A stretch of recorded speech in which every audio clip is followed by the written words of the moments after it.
கர்த்தருக்கு ஸ்தோத்திரம். உங்களுக்கான இன்றைய வேத வசனம். உன்னதமானவரின் மறைவில் இருக்கிறவன் சர்வ வல்லவருடைய நிழலில் தங்குவான்.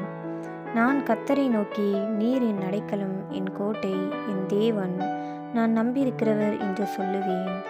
அவர் உன்னை வேடனுடைய கண்ணிக்கும் பாழாக்கும் கொள்ளை நோய்க்கும் தப்புவிப்பார். அவர் தமது சிறகுகளாலே உன்னை மூடுவார். அவர் செட்டைகளின் கீழே அடைக்கலம் புகுவாய். அவருடைய சத்தியம் உனக்கு பரிசையும் கேடகமும் ஆகும். இரவில் உண்டாகும் பயங்கரத்துக்கும் பகலில் பறக்கும் அம்புக்கும் இருளில் நடமாடும் கொள்ளை நோய்க்கும் மத்தியானத்தில் பாழாக்கும் சங்காரத்துக்கும் பயப்படாதிருப்பாய். உன் பக்கத்தில் 1000 பேரும் உன் வலது புறத்தில் 10,000 பேரும் விழுந்தாலும் அது உன்னை அணுகாது. உன் கண்களால் மாத்திரம் நீ அதை பார்த்து துன்மார்க்கருக்கு வரும் பலனை காண்பாய். எனக்கு அடைக்கலமாயிருக்கிற உன்னதமான கர்த்தரை உனக்கு தாபரமாக கொண்டாய். ஆகையால் பொல்லாப்பு உனக்கு நேரிடாது, வாதை உன் கூடாரத்தை அணுகாது.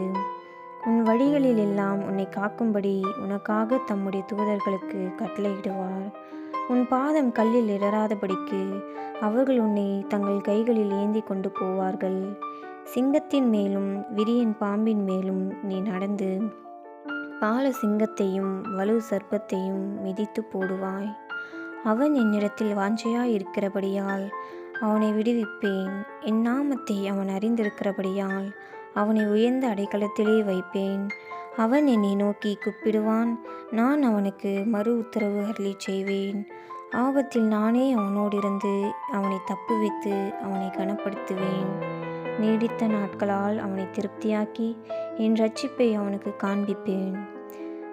சங்கீதம் 91 அதிகாரம் 1 வசனத்திலிருந்து 16 வசனங்கள் முடியும்.